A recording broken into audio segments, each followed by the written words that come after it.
Hello बच्चों, कैसे हो आप सब। हम chapter second acid basis and salt strength का पढ़ रहे थे और इसमें हमने एसिड्स क्या होते हैं क्लासिकल कंसेप्ट्स पढ़ा और बेसिस क्या होते हैं क्लासिकल कंसेप्ट पढ़ा। आज मैं बात करूंगा कुछ प्रॉपर्टीज़, एसिड्स की प्रॉपर्टीज़। उससे पहले थोड़ा सा इंट्रोडक्शन देता हूँ। हमने पढ़ा था कि एसिड्स लिबरेट एसिड्स, उससे पहले क्लासिकल कंसेप्ट तक की बात कर लेते हैं। एसिड्स आर सोर इन टेस्ट। मुझे कैसे पता लगेगा कि कोई गिवन सब्सटेंस एसिड है या नहीं, कैसे आइडेंटिफाई होगा। हमने पढ़ा कि एसिड्स खट्टे होते हैं, खाने में खट्टे होते हैं, दे आर सोर इन टेस्ट। बट किसी भी केमिकल कंपाउंड को केमिस्ट्री में टेस्ट करके नहीं बताया जाता। ये नहीं है कि मैं आपसे कहूँ कि बताइए ये सब्सटेंस एसिडिक है या नहीं, आप उसको टेस्ट करने लगें, उसको खाने लगें और बताएं। That is not the correct way of identifying any compound. उसको टेस्ट कभी भी नहीं करना, किसी कंपाउंड को, केमिकल कंपाउंड को केमिस्ट्री में टेस्ट नहीं करते। फिर हमने पढ़ा था कि acids they release H plus ions in the aqueous medium. For example अगर मैं HCl की बात करूं तो जब मैं इसको वाटर में डालता हूं, it results in the formation of H plus ion और एक नेगेटिव आयन बन जाता है। बट हमने पढ़ा साथ ही साथ कि H प्लस आयन्स अनस्टेबल हैं। H प्लस आयन्स जिनको प्रोटॉन्स भी कहते हैं, वो वाटर के साथ कंबाइन करके हाइड्रोनियम आयन बना देते हैं। ये मैंने आपको लास्ट लेक्चर में बताया था, हाइड्रोनियम आयन। एसिड्स वो सब्सटेंसेस जो कि प्रोटॉन बनाते हैं या फिर हाइड्रोनियम आयन बनाते हैं when dissolved in water. But hydronium ion बना है या नहीं, प्रोटॉन बना है या नहीं, ये तो हमें दिखेगा नहीं। कोई तरीका नहीं है मेरे पास कि मैं इसको लेंस लगा के या फिर किसी मैग्नीफाइंग ग्लास को लगा के देख पाऊँ कि प्रोटॉन्स बन रहे हैं या नहीं बन रहे। टेस्ट मैं नहीं कर सकता। H प्लस आयंस बने या नहीं बने ये मुझे नहीं पता लग सकता, दिखता नहीं है।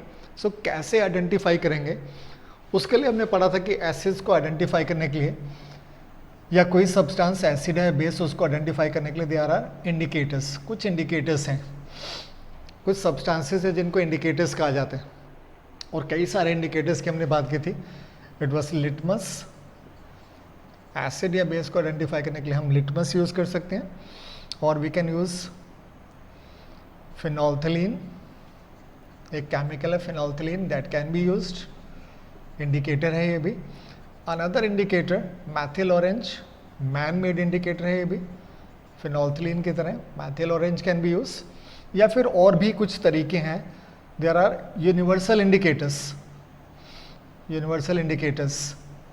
कोई सब्सटेंस एसिड है या बेस है बताने के लिए यूनिवर्सल इंडिकेटर्स भी यूज़ किए जा सकते हैं। या फिर एक और तरीका जिसको हम बाद में लेटर ऑन डिटेल्स में पढ़ेंगे, it is pH scale. pH solution की pH आइडेंटिफाई करके, pH फाइंड आउट करके भी हम बता सकते हैं कि कोई सब्सटेंस एसिड है या बेस है। अगर मैं एसिड्स की बात करूं तो हमने पढ़ा कि एसिड्स जो हैं they turn blue litmus to red. अगर एसिड्स में ब्लू लिटमस डाला जाए तो उसका कलर बदल जाता है और वो रेड हो जाते हैं। खतरे का निशान है, एसिड्स खतरे का निशान देते हैं, रेड कलर देते हैं, इसको याद रख लीजिए। एक टिप है, याद करने का तरीका है। इसी तरह से अगर मैं मैथिल ऑरेंज की बात करूं, then also we get a change in the color and methyl orange becomes red in the acidic medium. If the given compound is acid, तो उसका methyl orange का कलर भी रेड हो जाता है। फिनोल्थलीन का कोई कलर नहीं आता, फिनोल्थलीन रिमेन्स कलरलेस। एसिडिक सोल्यूशन में फिनोल्थलीन कोई कलर चेंज नहीं शो करता। अगर आप फिनोल्थलीन को डालें जिसका कोई कलर नहीं है वैसे भी, बट अगर आप इसको एसिड सोल्यूशन में डालते हैं तब भी उसका कोई कलर नहीं आएगा। फिनोल्थलीन। यूनिवर्सल इंडिकेटर्स में भी if the substance is acidic तो कलर आपको रेड दिखाई देगा, but there is a range actually. बहुत अगर स्ट्रॉन्ग एसिड है तो आपको कलर रेड दिखाई देता है, और बहुत स्ट्रॉन्ग एसिड नहीं है तो कौन से कलर्स दिखाई देंगे, उनको याद करने का एक तरीका है। यूनिवर्सल इंडिकेटर्स में वी कैन राइट 7 कलर्स कौन कौन से होते हैं। विबग्योर आपको याद करने का तरीका छोटी क्लासेस में सिखाया था। सो अगर यूनिवर्सल इंडिकेटर डाल के अगर वो इंडिकेटर का कलर रेड हो जाता है, that means substance is strongly acidic, वो सब्सटेंस स्ट्रांगली एसिडिक होगा। ऑरेंज और येलो ये भी एसिडिक नेचर को ही शो करते हैं, बट इतने स्ट्रॉन्ग एसिड नहीं होंगे। रेड कलर का मतलब है acid is very very strong, highly very strong acid we can say. जैसे स्ट्रॉन्ग एसिड की एग्जांपल्स लें तो हाइड्रोक्लोरिक एसिड के केस में, सल्फ्यूरिक एसिड के केस में, नाइट्रिक एसिड के केस में द कलर बिकम्स रेड। जैसे ही आप यूनिवर्सल इंडिकेटर डालते हो इन एसिड्स के सॉल्यूशंस में तो उसका कलर रेड हो जाएगा, बिकॉज ये तीनों ही एसिड स्ट्रॉन्ग एसिड्स माने जाते हैं। बट अगर सब्सटेंस स्ट्रॉन्ग एसिडिक नहीं है तब भी कलर चेंज होगा, या तो ऑरेंज होगा, ऑरेंज होने का मतलब थोड़ा सा कम एसिडिक, और येलो होने का मतलब थोड़ा सा और कम एसिडिक। सो इस तरह के वीक एसिडिक जो सब्सटेंसेस हैं, वीक एसिडिक सब्सटेंसेस में मैं कार्बोनिक एसिड को ले सकता हूँ, या फिर we can talk about the acidic acid.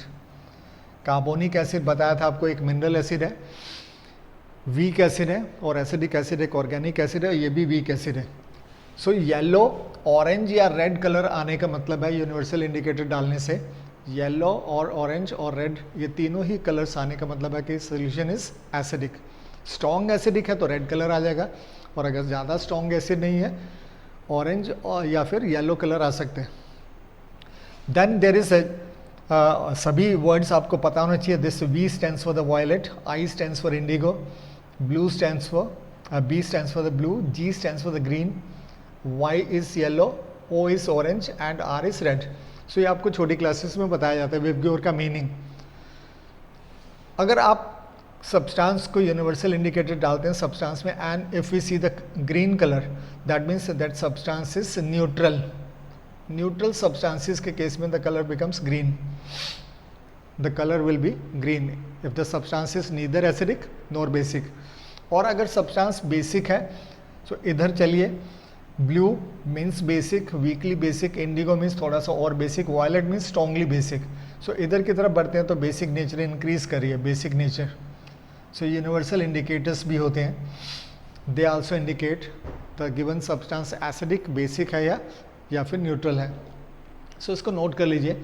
और आप देख रहे हैं रेड कलर लिटमस का रेड कलर हो जाता है in the acidic solution. Maithil orange also becomes red if the solution is acidic, and universal indicator भी red हो जाता है अगर solution is strongly acidic. So red color also means danger sign, danger है, खतरा है, और ऐसे इसको खतरनाक माना ही जाता है। शरीर पे गिर जाए तो शरीर को जला देते हैं, we said कि they are corrosive in nature. So इसको नोट डाउन कर लीजिए।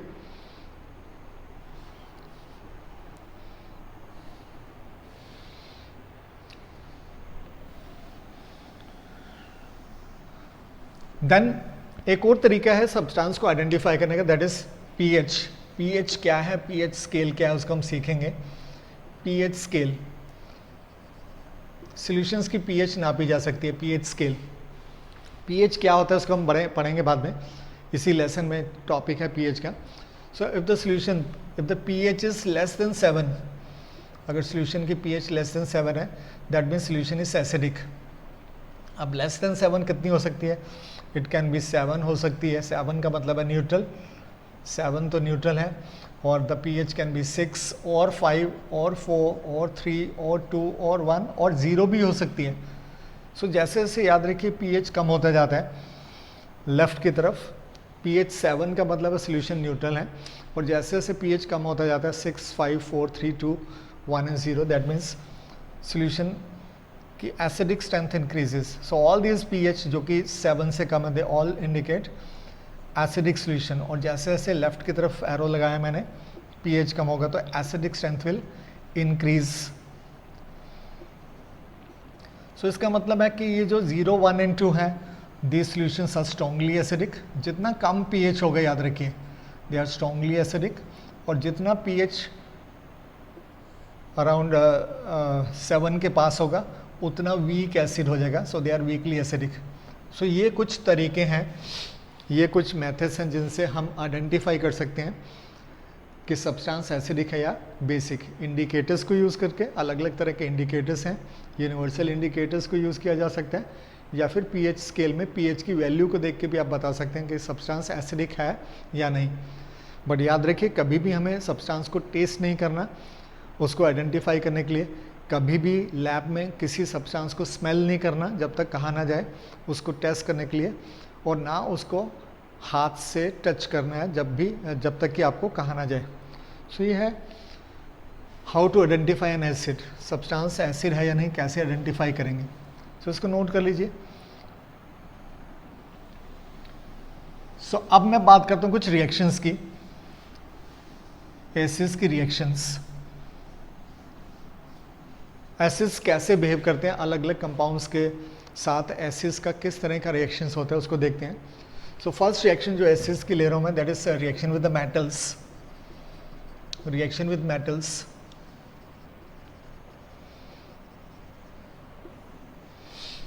और याद रखिए एक जनरल स्टेटमेंट दे रहा हूं, acids will combine with the metals to form hydrogen gas plus salt of the metal, metal का सॉल्ट बन जाता है, formation of hydrogen gas takes place. अब मेटल्स को भी हम एक एक्टिविटी सीरीज है, अभी उसकी ज़्यादा ज़रूरत नहीं है बट फिर भी मैं बता देता हूँ, activity series of metals. Activity series को याद करना है आपको, बाद के टॉपिक्स में, बाद के लेसन्स में एक्टिविटी सीरीज का पूरा टॉपिक है। सो अभी मैं सिर्फ रेफरेंस के लिए आपको एक्टिविटी सीरीज बता रहा हूँ। एक्टिविटी सीरीज में जो मेटल्स, जो एलिमेंट्स सबसे ऊपर लिखे होते हैं, दे आर हाईली रिएक्टिव। जैसे lithium is most reactive, then followed by potassium, then comes barium, strontium, calcium, then we have sodium, magnesium,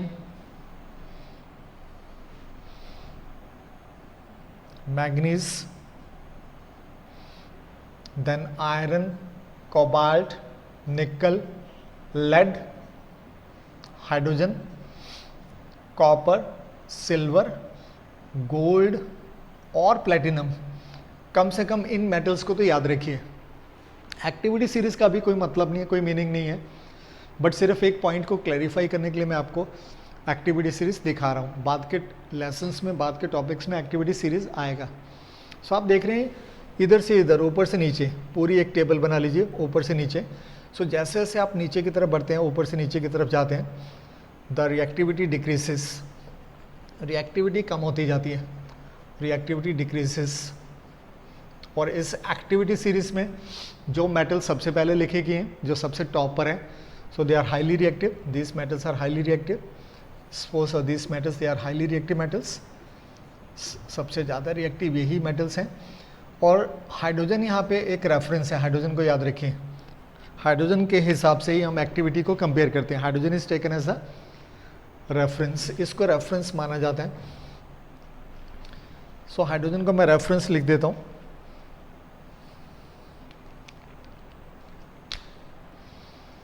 और कुछ दूसरी मेटल्स हैं जो कि नीचे हैं, कॉपर है, silver, gold and platinum, they are less reactive metals, less reactive. Hydrogen is taken as reference. So जो हाइड्रोजन से ऊपर की मेटल्स हैं, हाइड्रोजन से पहले की मेटल्स हैं, they all are highly reactive, वो काफ़ी रिएक्टिव है। और ये सभी के सभी मेटल्स जो हाइड्रोजन से ऊपर हैं, they all can combine, they all can react with acids and form hydrogen gas. But जो हाइड्रोजन से नीचे मेटल्स हैं, कॉपर, सिल्वर, गोल्ड और प्लेटिनम, ये मेटल्स कभी भी हाइड्रोजन गैस लिबरेट नहीं करती when they are reacted with the metals, when they are reacted with the acids. अब कुछ एग्जांपल्स देख लेते हैं, कुछ सिंपल एग्जांपल है। एक्टिविटी सीरीज को नोट डाउन कर लीजिए, याद रखिए इसको, पॉज करके नोट कर लीजिए। सो मैं रब कर रहा हूँ इसको।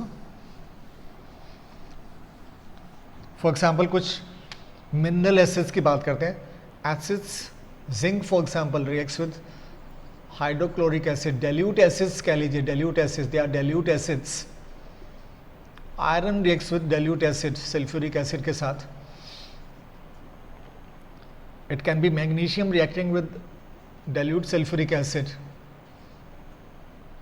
और lead reacting with dilute sulfuric acid. So all these metals, metal acid के साथ, हाइड्रोक्लोरिक एसिड के साथ कंबाइन करेगा तो will liberate hydrogen, hydrogen gas तो लिबरेट होगा, हाइड्रोजन गैस बनेगी। अब मेटल को पीछे एसिड के नेगेटिव पार्ट से ज्वाइन कर लीजिए। सो मेटल को पीछे एसिड पार्ट से ज्वाइन कर मैं इसको बाद में बैलेंस करूं। So zinc and chlorine, so zinc की वैलेंसी 2 है, so formation of the salt of the metal takes place. और बैलेंस करने के लिए बिकॉज 2 हाइड्रोजन है, मल्टीप्लाई दिस HCl/2, इसको बैलेंस कर सकते हैं। So this is salt of zinc, ZnCl2 salt of zinc, zinc metal का सॉल्ट है ये। इसी तरह नेक्स्ट एग्जांपल में iron combines with sulphuric acid, dilute sulphuric acid, फिर से हाइड्रोजन गैस बनेगी, hydrogen gas H2 hydrogen gas, और आयरन और पीछे जो नेगेटिव पार्ट है आयरन और SO4 सल्फेट को आपस में जोड़ दीजिए। सो formation of ferrous sulphate, this is salt of iron, iron का सॉल्ट बन जाता है, मेटल का सॉल्ट बन जाते हैं। Similarly in other cases liberation of hydrogen gas liberate हो जाती है एंड मेटल फिर कंबाइन कर जाता है सल्फ्यूरिक एसिड के नेगेटिव पार्ट से। Salt of magnesium we get, magnesium sulphate है ये, मैग्नीशियम सल्फेट। और इसी तरह से lead plus sulphuric acid will form hydrogen gas and lead sulfate, salt of lead metal, Pb is lead metal. So this is how the metals behave with the acids. metals कैसे behave करती हैं acids के साथ। और आप इस hydrogen gas को test भी कर सकते हैं, टेस्ट फॉर हाइड्रोजन, इसको टेस्ट किया जा सकता है। और टेस्ट करने का तरीका क्या है, bring a burning splinter, splinter में माचिस की कोई तीली गैस के पास लाइए, splinter near the gas, so this gas will burn, it Burns with, अगर हाइड्रोजन गैस है it Burns with a pop sound, एक साउंड आती है, एक आवाज आती है और ये गैस जलने लगते हैं। So that is a test for hydrogen gas. Hydrogen gas को टेस्ट किया जा सकता है, एक जलती हुई माचिस की तीली या कोई जलती हुई चीज़ पास में लाएंगे तो that gas will start burning and will produce a sound, pop sound कहते हैं उसको।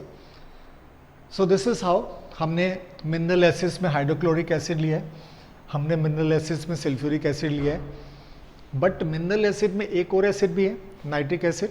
तो क्या नाइट्रिक एसिड हाइड्रोजन गैस नहीं बनाता? So let us see it, check करते हैं, नोट कर लीजिए इसको।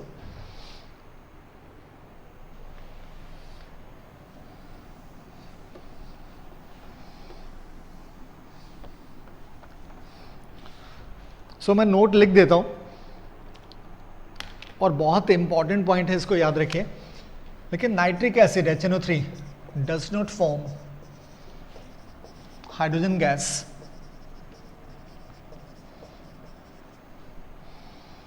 When reacted with metals. आमतौर पे मेटल्स के साथ ये हाइड्रोजन गैस नहीं बनाता। सो क्या हाइड्रोजन गैस बनता ही नहीं है या फिर कुछ और गड़बड़ है? देखते हैं। नाइट्रिक एसिड याद रखिए HNO3 is a strong oxidising agent, ये ऑक्सीजन प्रोवाइड करते हैं, स्ट्रॉन्ग ऑक्सीडाइजिंग एजेंट का काम है किसी दूसरे सब्सटेंस को ऑक्सीजन प्रोवाइड करना। सो नाइट्रिक एसिड एक स्ट्रॉन्ग ऑक्सीडाइजिंग एजेंट है, याद रखिए। It will oxidise hydrogen even if this hydrogen is formed, even if it is formed, अगर बन भी गया, मान लेते हैं कि हाइड्रोजन गैस बना था, बट नाइट्रिक एसिड क्या करेगा उस हाइड्रोजन को, बना तो था मान लेते हैं, जैसे बाकी एसिड्स बनाते हैं, नाइट्रिक एसिड भी हाइड्रोजन गैस बनाएगा मान लेते हैं। So it will oxidise hydrogen gas to water, ये उस हाइड्रोजन गैस को ऑक्सीजन प्रोवाइड करेगा and hydrogen gas will change into water. So gas H2 as such नहीं रहता when the acid uses nitric acid. So इसको हम इस तरह से कह देते हैं कि nitric acid does not form hydrogen gas. But क्या बोला मैंने कि मान लेते हैं कि हाइड्रोजन गैस बन रहा है, बट वो नाइट्रिक एसिड के कारण से, नाइट्रिक एसिड की ऑक्सीडाइजिंग नेचर के कारण से हाइड्रोजन गैस गैसेस फॉर्म में नहीं रहता। सो ऑक्सीजन के साथ कंबाइन करके दैट चेंजेस इनटू वाटर। सो उसको याद रखिए। हाउएवर इसको नोट कर लीजिए, इंपॉर्टेंट पॉइंट है, बहुत ही इंपॉर्टेंट है। बट पूरे पीरियोडिक टेबल में दो मेटल्स ऐसी हैं, पूरे पीरियोडिक टेबल में दो मेटल्स, सो उनके नाम लिख देता हूं, उसको याद रखिए हमेशा के लिए। However manganese and magnesium are the only two metals, ये मजबूर कर देती हैं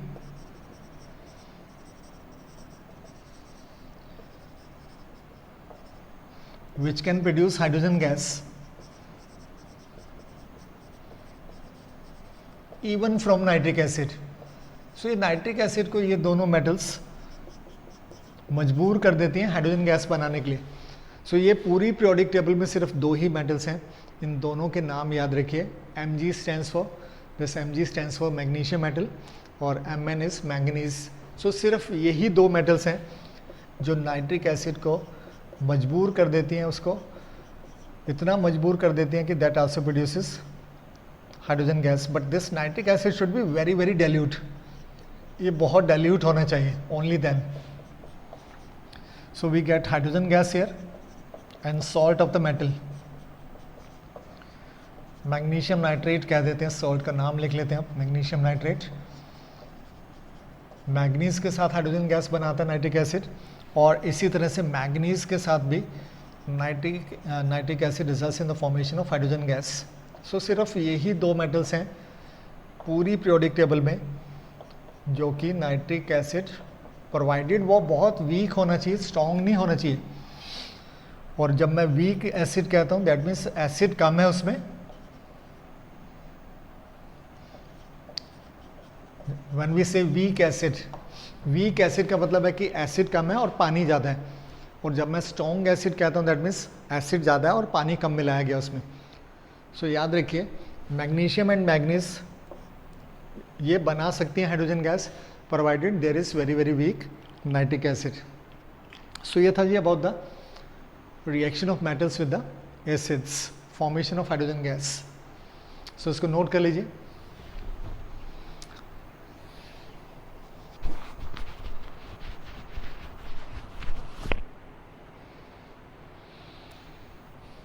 सो नेक्स्ट ले रहा हूं मैं properties of acids.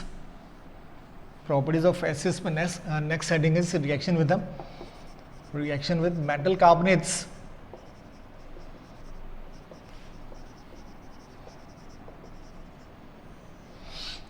Reaction with the carbonates, metal के जो कार्बोनेट्स हैं, मेटल्स के carbonates, metal carbonates react with dilute acids and result in the formation of carbon dioxide gas plus salt of the metal। carbon dioxide plus water भी लिख लेते हैं and salt of metal।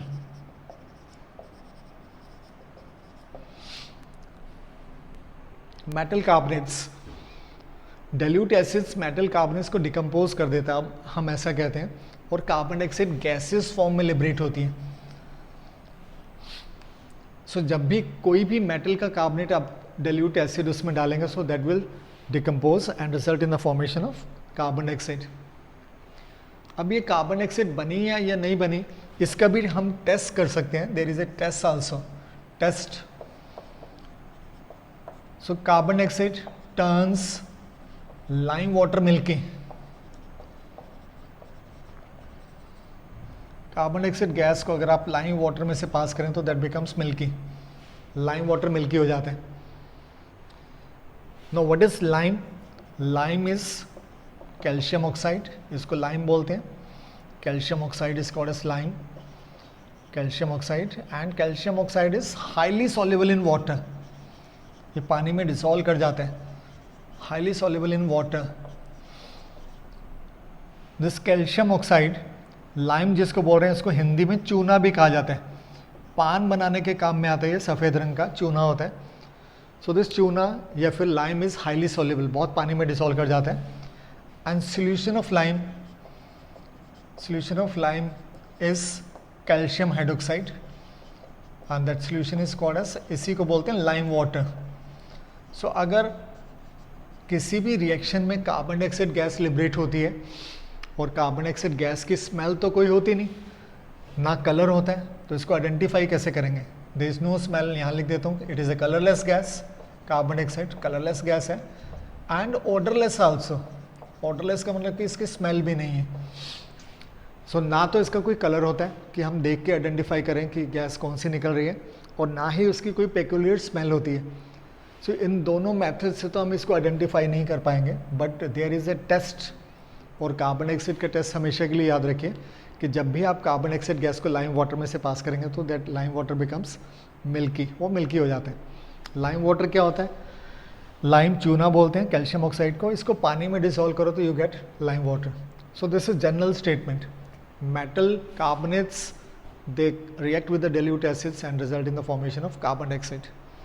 So note कर लीजिए इसको, कुछ examples ले रहा हूँ।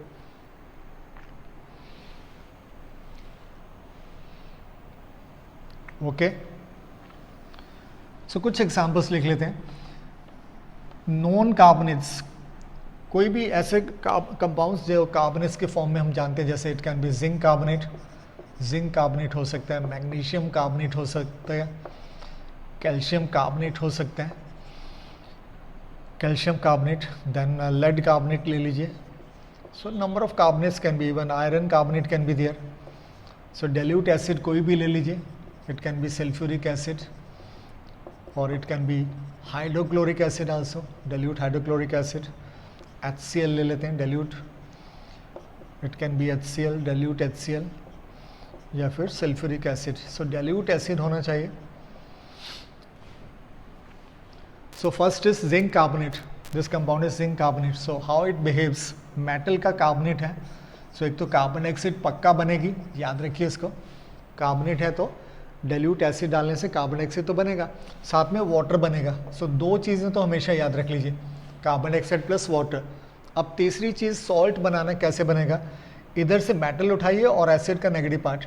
सो मेटल इज जिंक और एसिड पार्ट, एसिड का negative part is SO4, so we get zinc sulphate, formation of zinc sulphate. Next इसी तरह से मैग्नीशियम कार्बोनेट है, मेटल का कार्बोनेट है, dilute सल्फ्यूरिक एसिड डालिए, so will get carbon dioxide gas बनेगी, वाटर तो बनेगा बनेगा। सो ये दो चीज़ें पहले बना लीजिए। अब सॉल्ट किस मेटल का बनना है, it will be salt of magnesium. So salt बनाने के लिए कार्बोनेट से मेटल लीजिए मैग्नीशियम और उधर से negative part, so this will be MgSO4, magnesium sulphate is form. So याद करना भी बड़ा तरीका है, बड़ा आसान है, सिंपल तरीका, सिंपल मेथड है। For example in the next case, so this calcium carbonate है, इसको लाइमस्टोन भी कहा जाता है, इसका नाम दे देता हूँ, it is called as limestone also. So जब आप इसमें कोई भी dilute एसिड डालेंगे, एक तो कार्बन डाइऑक्साइड तो बनेगा प्लस वाटर। अब HCl में एक ही हाइड्रोजन है, आप देख सकते हैं, वाटर में 2 हाइड्रोजन है, तो इसको 2 से मल्टीप्लाई कर लो तो बैलेंस भी हो जाएगा साथ ही साथ। सो कैल्शियम, इधर से मेटल और उधर से नेगेटिव पार्ट, कैल्शियम और नेगेटिव, कैल्शियम की वैलेंसी 2 होती है, फॉर्मूले आपने बनाने सीखे हैं। So salt will be calcium chloride. Lead carbonate, so metal का कार्बोनेट है, क्या बनेगा, कार्बन डाइऑक्साइड। कैसे टेस्ट करेंगे, लाइम वाटर में से पास करके, कार्बन डाइऑक्साइड बन रहा है, so lime water becomes milky सभी केसेस में, प्लस वाटर। और अब सॉल्ट बनाना है, इधर से मेटल लीजिए और इधर से negative part, so metal is lead, negative part is chlorine, valency के हिसाब से we get the formula PbCl2, because lead की वैलेंसी +2 होती है या 2 होती है। आयरन सिमिलरली कार्बोनेट फॉर्म में, तो कार्बन डाइऑक्साइड गैस बनेगी, वाटर बनेगा, देन आयरन, मेटल इधर से लीजिए, नेगेटिव पार्ट इधर से लीजिए, so iron sulphate, salt is form. So this is reaction of the carbonates with the dilute acids. अब इसमें एक क्वेश्चन भी आ जाता है, एक क्वेश्चन सिंपल सा क्वेश्चन बन जाता है, क्वेश्चन को सुनिए। सो अगर मैं कहता हूँ compound of metal produces carbon dioxide gas on reaction with dilute acid, एक क्वेश्चन बना लेते हैं। Identify the compound. So simple question frame किया, कोई कंपाउंड है जिसको डाइल्यूट एसिड के साथ जब आप ट्रीट करते हैं तो कार्बन डाइऑक्साइड गैस बनता है। अब ये पूछ रहा है कि बताइए कौन सा कंपाउंड है, तो कॉमन सेंस है कार्बन डाइऑक्साइड कौन से कंपाउंड्स बनाते हैं, बताया आपको। सो आंसर आपका क्या होगा, मेटल का तो नाम पता नहीं but we can write simply metal carbonate. So metal carbonates में एक खासियत है, when they are reacted with the dilute acid so they will produce carbon dioxide gas। Note कर लीजिए इसको, मेटल कार्बोनेट्स की reactions with the dilute acids।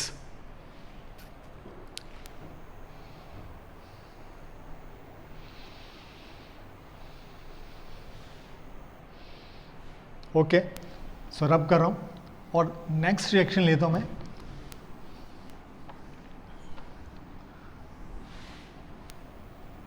reaction with metal sulfides, metal sulfides, sulfides SO3 -2 charge कहा जाता है, reaction with the metal sulfides।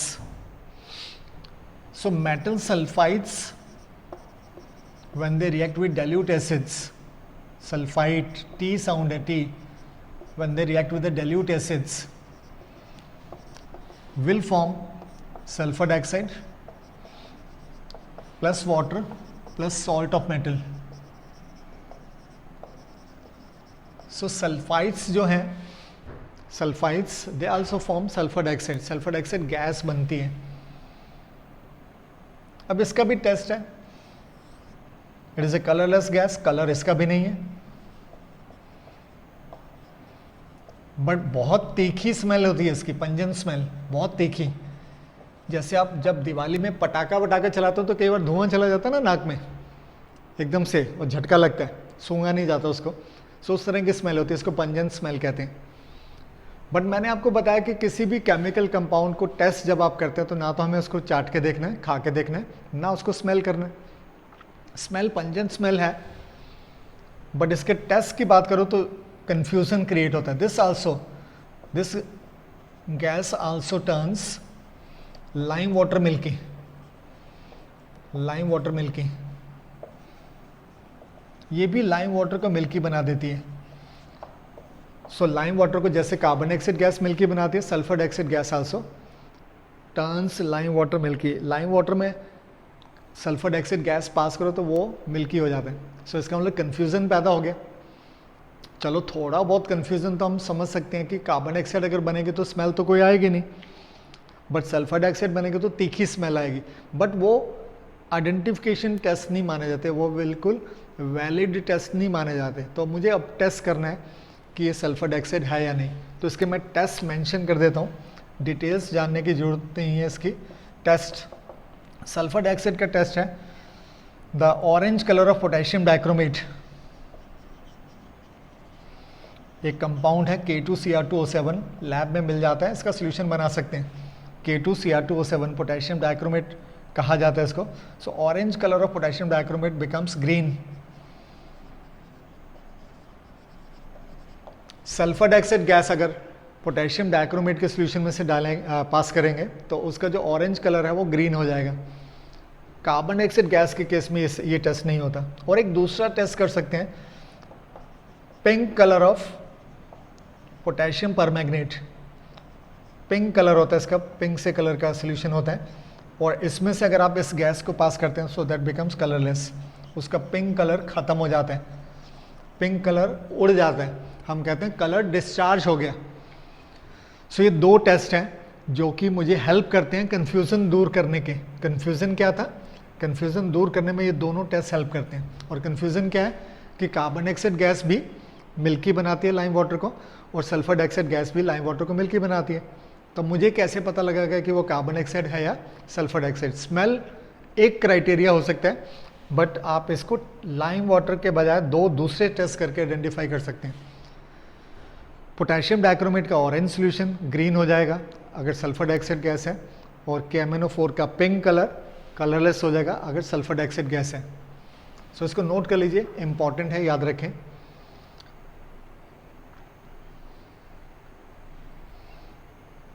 Okay, सो कुछ example लिख देता हूं मैं। सो मेटल सल्फाइड्स में we can have example of sodium sulphide. Magnesium sulphide ले लेते हैं. So we add dilute acids sulphuric acid के साथ भी.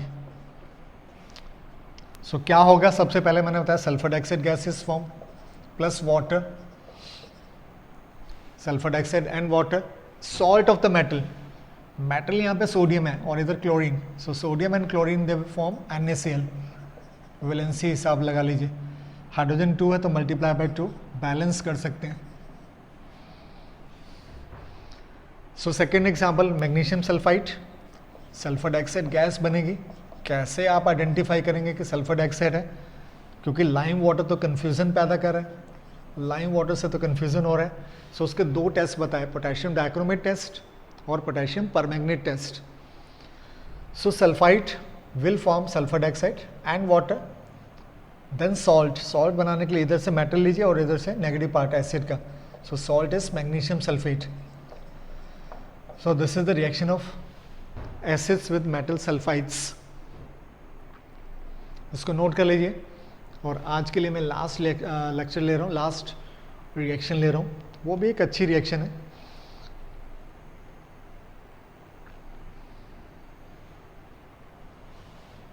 Okay, so next reaction is reaction with metal sulphide. Reaction with the metal sulphide. अब metal sulphide, sulphide क्या होता है, सल्फाइड पढ़ा था, अब सल्फाइड है, डी की साउंड आ रही है. Metal sulphide is S-2, S-2. So metal का सल्फाइड अगर है, metal sulphide, so that reacts with the dilute acid. Reaction याद रखिए सभी डाइल्यूट एसिड्स के साथ हैं. H2S गैस बनेगी, एक तो H2S गैस बनती है, formation of H2S gas plus salt of the metal, H2S gas.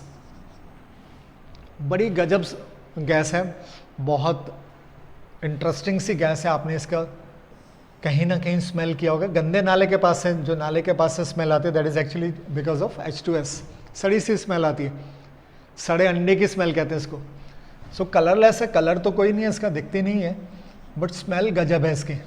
So this has rotten egg smell कहते हैं इसको, रोटन एग स्मेल. सो दूर दूर तक अगर ये गैस कहीं बन रही है, अगर आप लैब में इस गैस को यूज़ करें तो दूसरे, इवन दयाल सिंह स्कूल वालों को, दूसरे स्कूल वालों को पता लग जाएगा कि आप H2S गैस को यूज़ करें. इतनी गंदी स्मेल है, पूरे स्कूल में इसकी स्मेल फैल जाती है.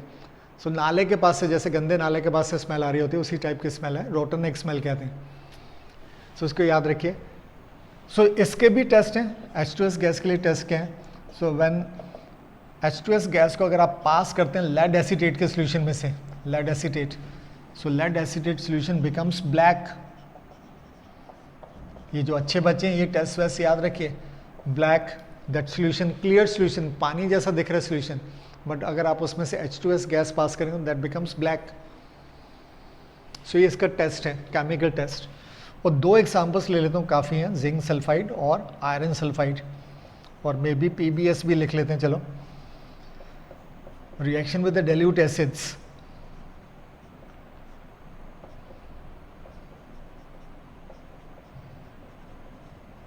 डाइल्यूट एसिड्स के साथ, सो जिंक सल्फाइड क्या बनाएगा, H2S. आयरन सल्फाइड क्या बनाएगा, H2S गैस. लेड सल्फाइड क्या बनाएगा, H2S गैस. अब H2S के साथ दूसरा क्या बनेगा, सॉल्ट ऑफ मेटल. और सॉल्ट बनाने का तरीका मैं सिखा रहा हूँ आपको, बताया. सल्फाइड का मेटल लीजिए और एसिड का नेगेटिव पार्ट, कंपाउंड का मेटल ले लीजिए जिंक, और एसिड का negative part SO4, zinc sulphate. Compound का मेटल आयरन और इधर से क्लोरीन, FeCl2. वैलेंसी के हिसाब से फॉर्मूला लिखिए, multiply by 2. The equation must be balanced. PbS इसके साथ H2S बना, metal, lead and sulphate, PbSO4. So lead sulphate is form, salt of the metal. Sulphide अगर है तो याद रखिए H2S गैस लिबरेट होती है, रोटन एग स्मेल है, नाले वाली स्मेल है. और SO3-2 सल्फाइड अगर है तो जैसे पटाखा चलने के बाद स्मेल आती है तीखी सी, वैसी स्मेल है, पंजन स्मेल कहते हैं. कार्बन डाइऑक्साइड गैस की कोई स्मेल नहीं होती, बट इन तीनों गैसेस को, इवन 4 उससे पहले हाइड्रोजन गैस, सो सभी हाइड्रोजन गैस का टेस्ट क्या है, जलती हुई माचिस की तीली पास लो तो it Burns with A pop sound, smell कोई नहीं होती, कलर कोई नहीं होता। कार्बन डाइऑक्साइड का टेस्ट क्या है, स्मेल कोई नहीं है इसकी भी, कार्बन डाइऑक्साइड, कलर कोई नहीं है, बट इसको लाइम वाटर में से पास करो तो मिल्की हो जाता है। सल्फर डाइऑक्साइड का क्या टेस्ट है, कलर इसका भी नहीं है, स्मेल पंजेंट है और लाइम वाटर से कन्फ्यूज़न पैदा करता है, बट कन्फ्यूज़न को आप दूर कर सकते हैं सल्फर डाइऑक्साइड गैस को when we pass potassium dichromate में से पास करेंगे तो ऑरेंज कलर ग्रीन कलर हो जाएगा, ग्रीन बन जाएगा। और KMnO4 सोल्यूशन में से सल्फर डाइऑक्साइड गैस पास करो तो उसका पिंक कलर डिस्चार्ज हो जाता है। और लास्ट में H2S गैस, कलर इसका भी नहीं है बट स्मेल बड़ी गंदी है और आमतौर पे नाले के पास सभी ने कहीं ना कहीं स्मेल कर रखा है इसको, बट इसका भी एक टेस्ट है, सिर्फ स्मेल करके हो सकता है आपको जुकाम लगा हो, स्मेल ना आए, सो सिर्फ स्मेल के भरोसे आप किसी भी कंपाउंड को कभी भी जज नहीं करेंगे, कभी भी उसको आइडेंटिफाई नहीं करेंगे। So this was about the reactions of the metals. Next lecture में कुछ और बातें करेंगे एसिड्स की। So this is me Brijesh तलवार। होपफुली आपको लेक्चर पसंद आया होगा और अगर आपको पसंद आता है तो please please please do share it with your friends और मेरे चैनल को सब्सक्राइब कर